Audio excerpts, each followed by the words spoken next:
So, hi guys, good morning to all of you. I hope you all are good at your place. So guys, I'm super excited to start our series from today onward. Today is the lecture number 1.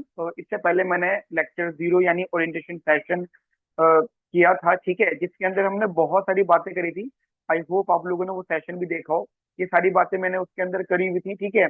बहुत काम की बातें थी जिसमें हमने syllabus discuss किया था, theoretical part, numerical part, weightage, question wise weightage, unit wise weightage, जो भी चीजें हो सकती थी वो सारी बातें हम लोगों ने डिस्कस करी थी, ठीक है। तो आज हम स्टार्ट कर रहे हैं अपना सेशन 1।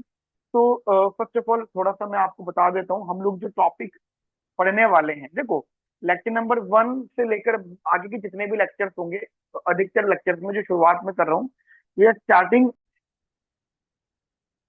तो गाइस, अभी जो मैं आपके साथ टॉपिक शुरू कर रहा हूँ दैट इज यूनिट 2, ठीक है। हम लोग जो यहाँ पे टॉपिक पढ़ना स्टार्ट कर रहे हैं, तो दैट इज यूनिट 2 से हम लोग शुरू करेंगे, ठीक है।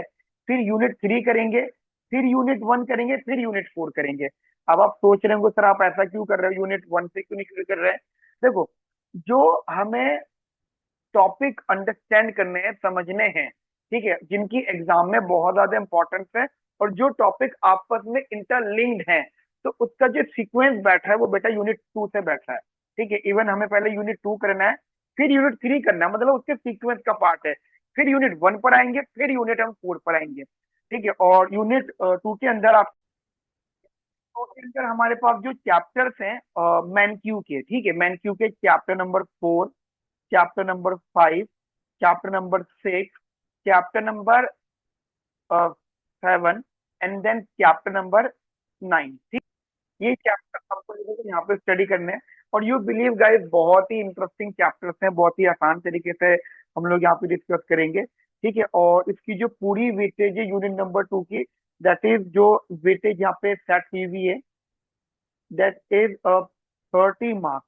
और 30 मार्क्स का मतलब हो जाता है कि आपके मिनिमम 2 क्वेश्चन तो यहाँ पे पूछे जाएंगे, क्योंकि देखो 10% या 10% आप कह सकते हो, या 9 से 10 क्वेश्चन का प्लस माइनस हो सकता है। तो लेकिन यूनिट नंबर 2 से आपके डेफिनेटली 30 मार्क्स का पूछा जाएगा, 2 क्वेश्चन यहाँ से पूछे जाएंगे, ठीक है। जैसे अब हम यहाँ पे शुरू करते हैं। अच्छा, ये जो मैं आपको पढ़ाना शुरू करूंगा, इसमें मैं आपको कंबाइनली पढ़ाऊंगा, ठीक है। कंबाइनली का मतलब हो जाता है, लेट सपोज जो हम स्टडी करने वाले होंगे, ऐसा नहीं कि हम चैप्टर 4 का सीरीज लेके चलेंगे, नहीं, हमें एक आइडिया लेना है। तो वो मैं आपको अपने हिसाब से यहाँ पे बताऊंगा। तो सबसे पहले आप लोग यहाँ पे हेडिंग लिखिएगा, राइट द हेडिंग। तो सबसे पहले हेडिंग लिखना, chapter number 4, right the heading, chapter number 4, the market, the market forces of supply and demand, ठीक है। तो this is the chapter number 4 heading, आपने इसको लिख लिया होगा अच्छे से। ओके, तो what is the topic, basically क्या ये आपको बताता है। देखो, जब हम बात करते हैं मार्केट की, तो ऑब्वियसली बात है, मार्केट में दो लोग होते हैं, एक होता है बायर और एक होता है सेलर, राइट। और जो बायर होता है वो डिमांड करता है, और जो सेलर होता है वो सप्लाई करता है।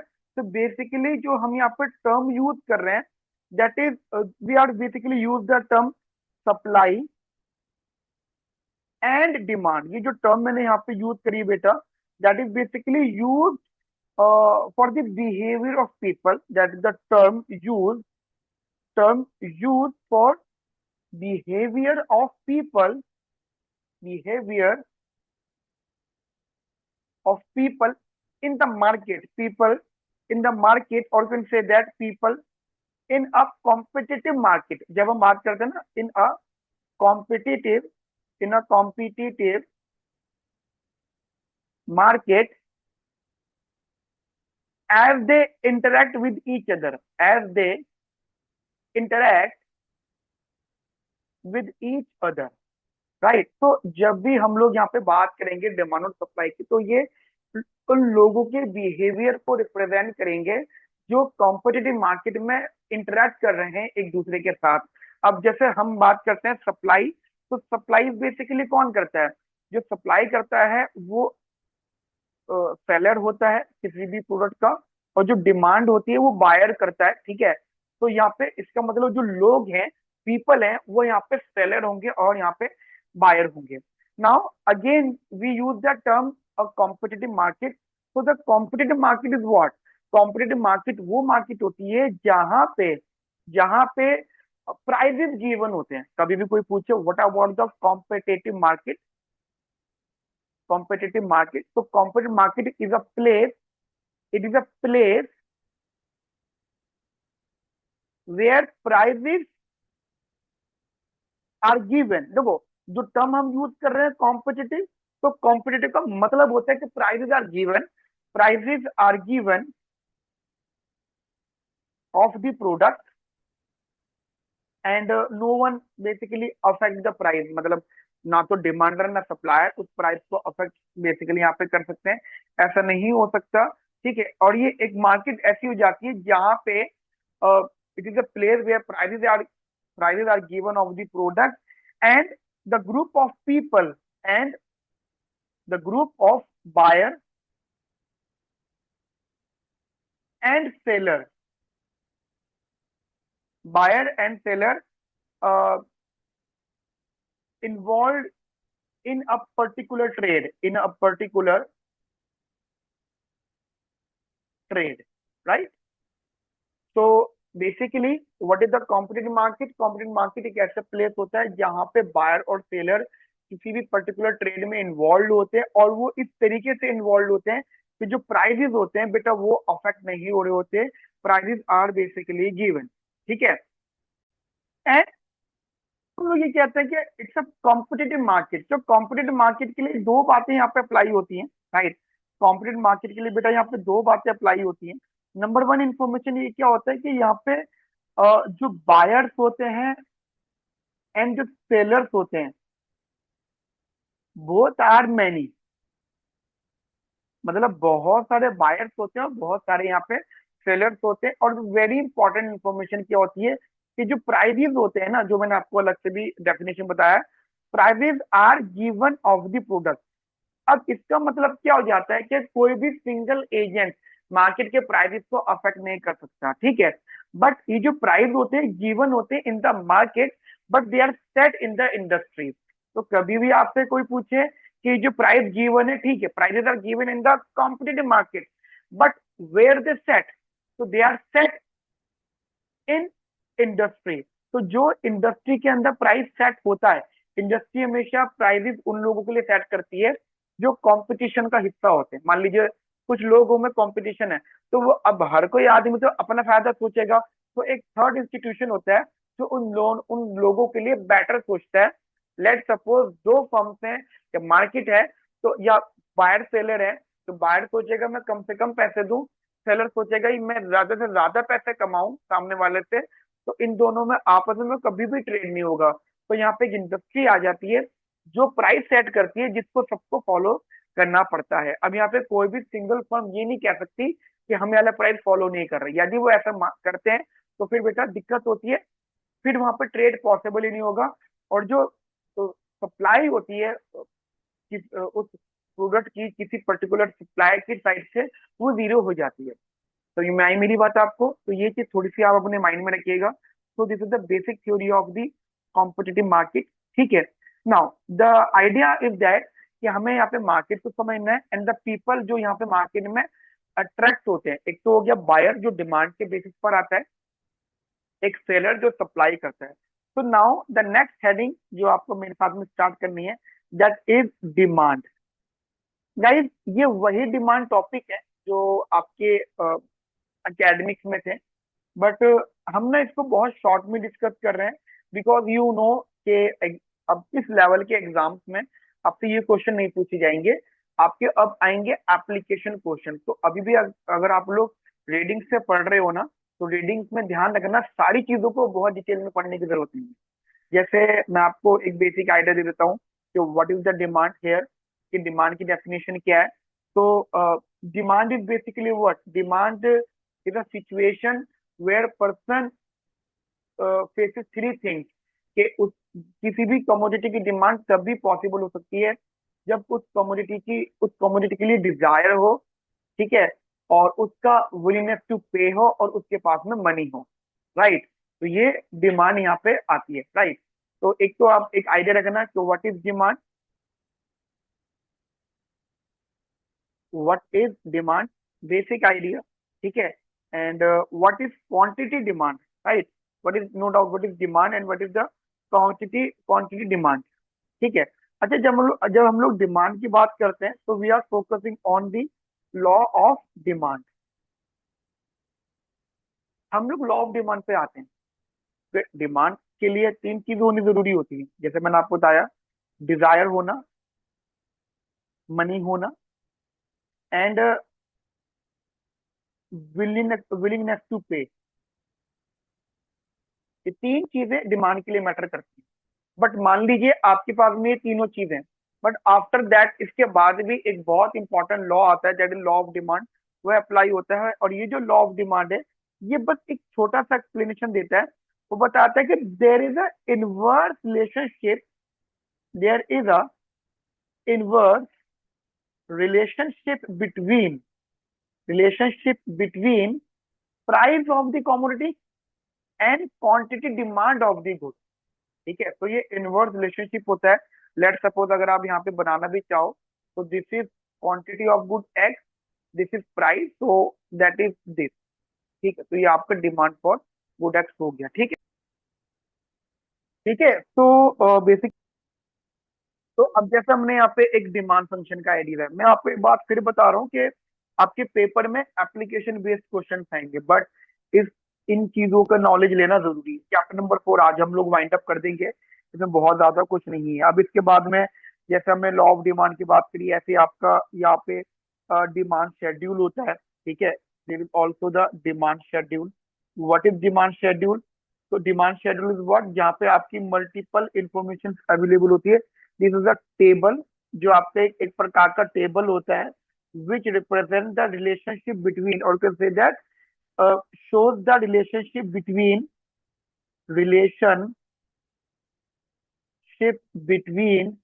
the price and the quantity।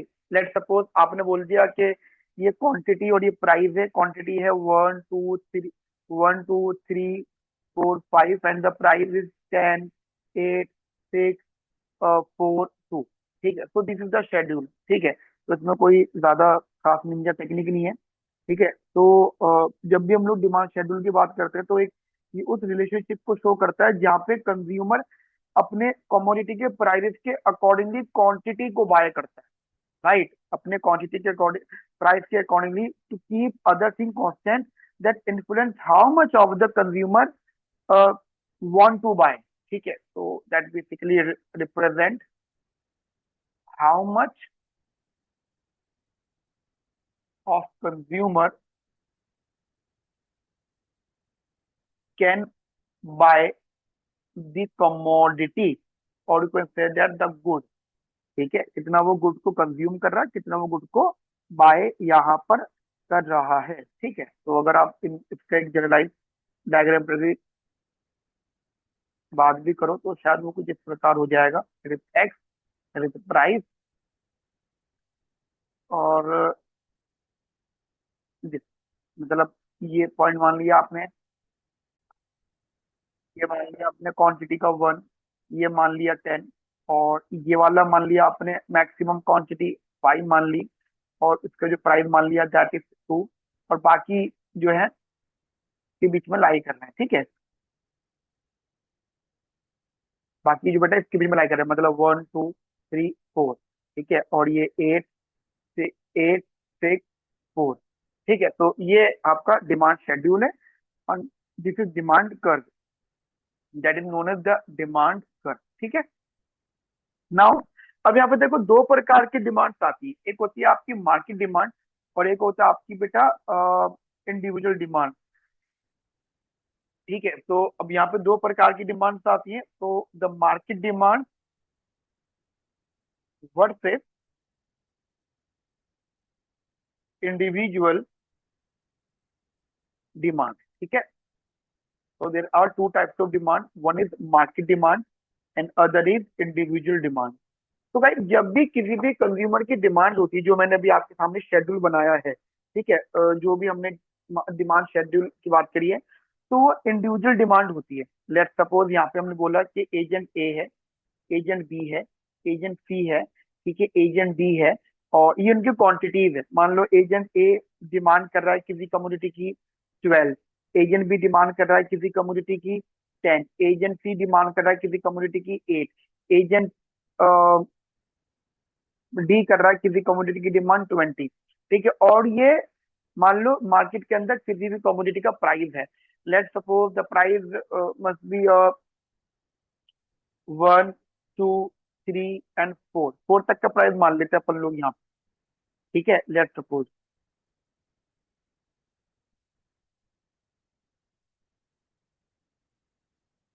ठीक है, तो एक ही हमने प्राइस मान लिया। अब ये जो मैं बना रहा हूँ ना ABCD, ये इंडिविजुअल डिमांड है।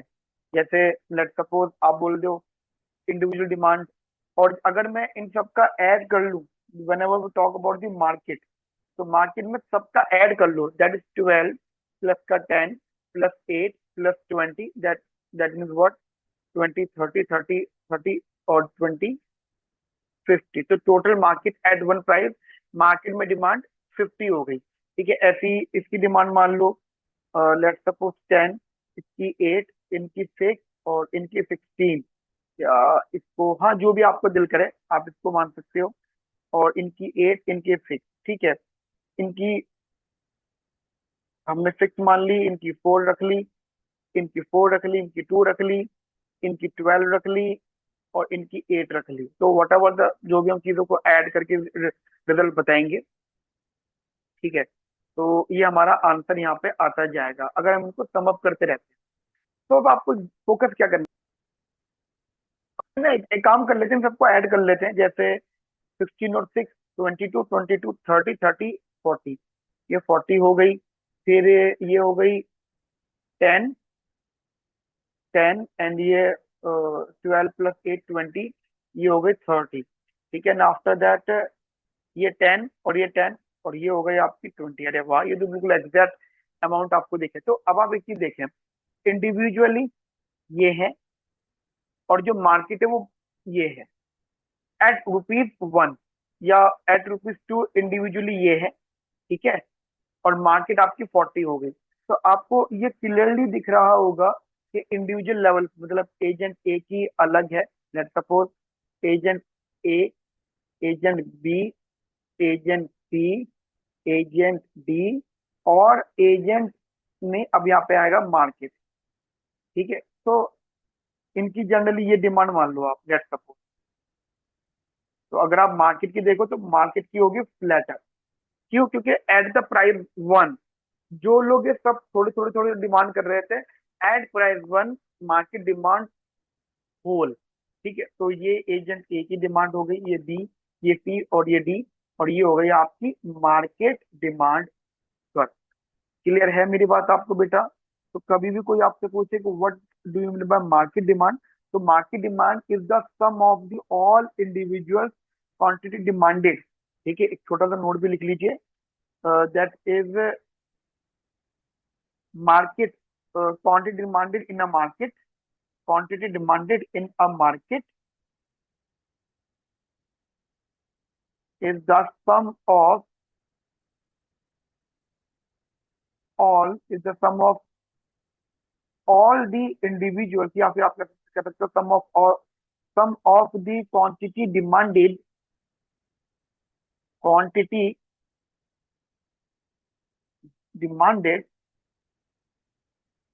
by all the buyers at each price,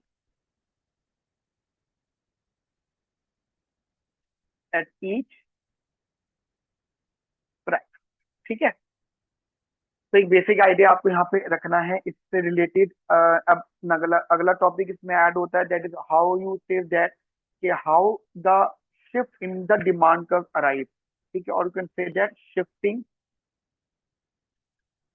in the demand curve, ठीक है, shifting in the demand curve. तो how the demand curve shifts? So there are multiple factors, and first of all, there are multiple factors who affect the demand curve. Let's suppose we have the demand curve. Let's suppose this is x, this is price, and this is the demand curve. ठीक है. Now we can say that anyhow किसी भी reason से आपका demand curve या तो right word shift होगा, या फिर किसी भी रीजन से आपका डिमांड कर्व मान लीजिए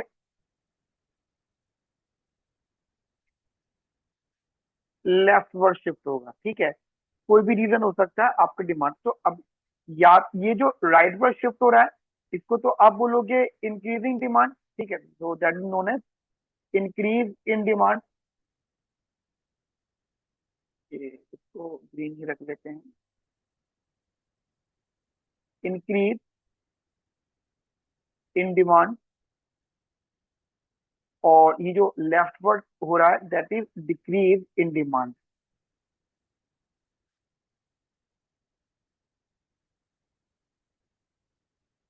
ठीक है, तो any change that is arises, any change that arises the quantity that arises the quantity that arises the quantity that buyers buyers wish that buyers wish to purchase at any to purchase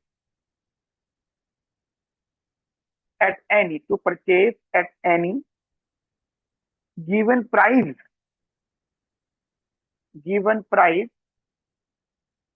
shift the demand curve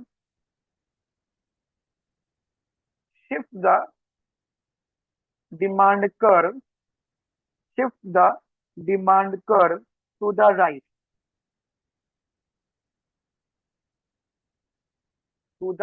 any change that arrives the quantity that buyers wish to purchase. arrive मतलब quantity को बढ़ा दे, and vice versa.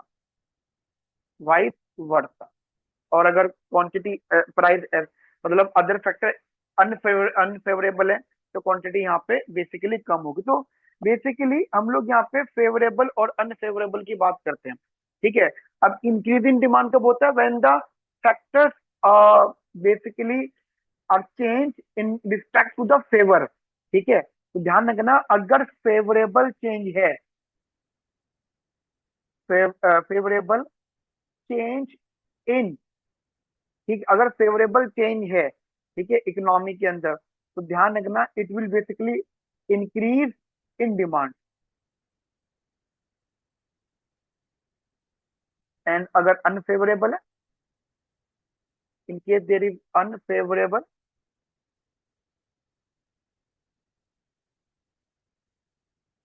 so there is decrease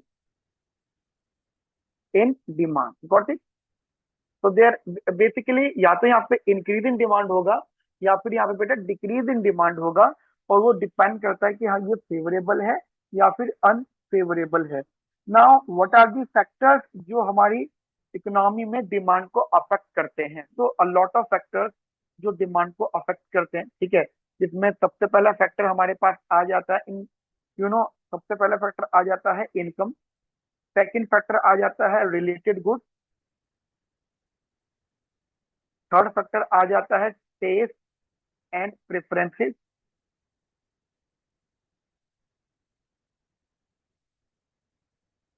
test and preferences. And fourth आ जाता है the market policies, whatever the market policies जो economy के अंदर होती हैं. And number of buyer.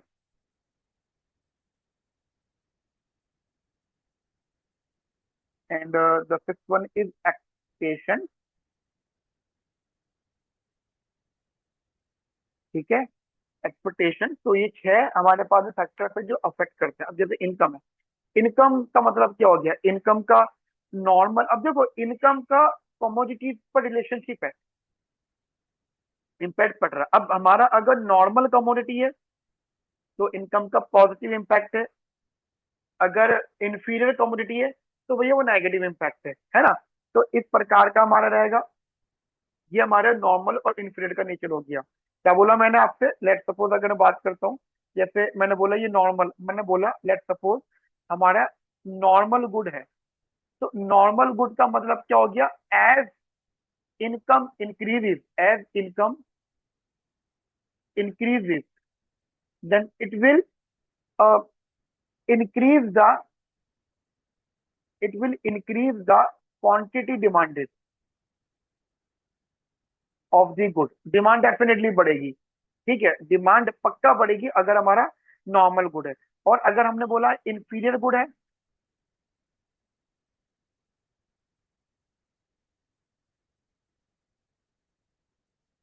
तो इंफीरियर गुड में उल्टा होगा क्या? As income increases it will reduce the quantity demanded of the good. तो क्वांटिटी डिमांड बेटा क्या होगी इसकी? ये कम होगी अगर इनकम हमारी यहाँ पे इंक्रीज करेगी, ठीक है। तो ये इनकम का रिलेशनशिप हो जाता है। ऐसे अगर आप बोलते हो रिलेटेड गुड्स, अब रिलेटेड गुड्स भी बहुत सारे प्रकार की होती है, मतलब एक सब्स्टिट्यूट होता है, एक कॉम्प्लीमेंट्री होता है, तो ये उस पे भी इम्पैक्ट डालेगा। ऐसे टेस्ट एंड प्रेफरेंस भी अफेक्ट करेगा।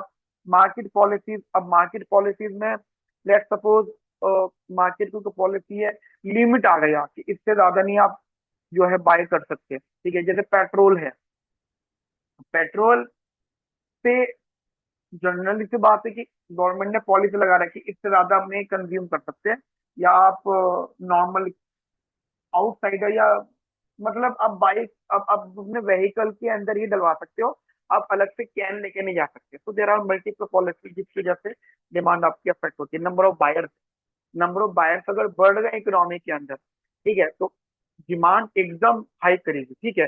कम हो गए शॉक आ जाएगा, ठीक है, तो ये डिमांड शॉक हो जाएगा यहाँ पर, राइट। ऐसे एक्सपेक्टेशन है, यदि एक्सपेक्टेशन ये है कि फ्यूचर में ये कमोडिटी कम होने वाली है, तो आज ही उसकी डिमांड बढ़ जाएगी, ठीक है, एंड वाइस वर्सा बेसिकली। तो यहाँ पे हमारा एक जनरलाइज कंसेप्ट है जो हमने डिमांड से कनेक्टेड यहाँ पे डिस्कशन किया है। तो there are two things, right, there are two things. एक होता है मूवमेंट, एक होता है शिफ्टिंग। तो movement is always due to change in the own good prices. ये भी आप दिमाग में रखना कि एक छोटा सा नोट है यहाँ पे, that is movement and shifting. What is the difference between movement and shifting? तो difference between movement and shifting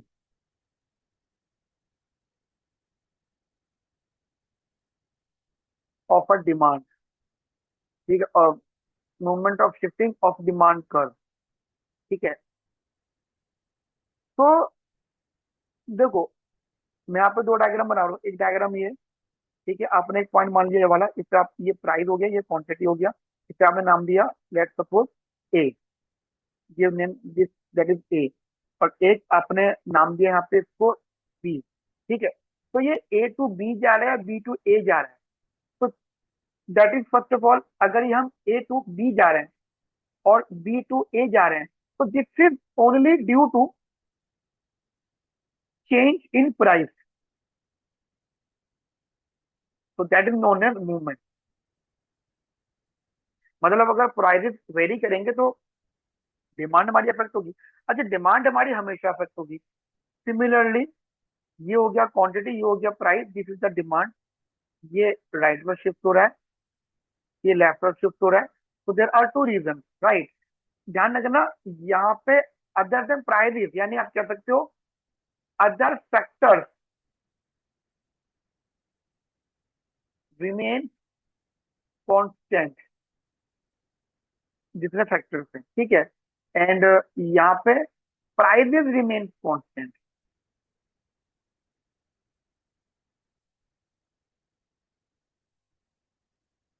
ठीक है। अब आप बोलोगे कि सर अगर फेवरेबल चेंज है, if there are favourable change in factors, change in factors, जो जो मैंने आपको फैक्टर्स के नाम बताए हैं अभी, क्या वो इनकम हो, चाहे वो रिलेटेड गुड्स की बात हो रही, क्या वो टेस्ट एंड प्रेफरेंस हो, नंबर ऑफ बायर्स हो, एक्सपेक्टेशन हो, मार्केट पॉलिसीज हो, बट अगर वो फेवरेबल चेंज है तो ध्यान रखना आपकी जो डिमांड है दैट विल इंक्रीज, ठीक है। और अगर ये अनफेवरेबल चेंज है इन फैक्टर्स, दैट इज डिमांड यहाँ पे क्या होगी बेटा, डिक्रीज। समझ में आ गई मेरी बात आपको। तो एक ये बेसिक आइडिया आप लोगों को यहाँ पे रखना है, जहाँ पे आप चीजों को अच्छे से समझ पाओ कि यहाँ पे कंसेप्ट एक्चुअली में होता ही क्या है। ठीक है, यहाँ तक मेरी बात आपको बेटा समझ में आ गई, अच्छा करके बढ़िया करके। तो आज के लिए इतना रखते हैं, नेक्स्ट सेशन में मैं फिर बात करूंगा। ये चैप्टर नंबर 4 का हाफ पार्ट हो गया, ठीक है। अब चैप्टर नंबर 4 का जो सेकंड हाफ है, फर्स्ट हाफ का सेकंड हाफ है, जिसमें हम सप्लाई डिस्कस करनी है और मार्केट इक्विलिब्रियम डिस्कस करना है, वो हमारा सेकंड हाफ में टॉपिक कवर हो जाए, ठीक है। तो मिलते हैं नेक्स्ट सेशन में, तब तक के लिए अपना ध्यान रखिए, ख्याल रखिए, have a nice day, thank you, bye, take care.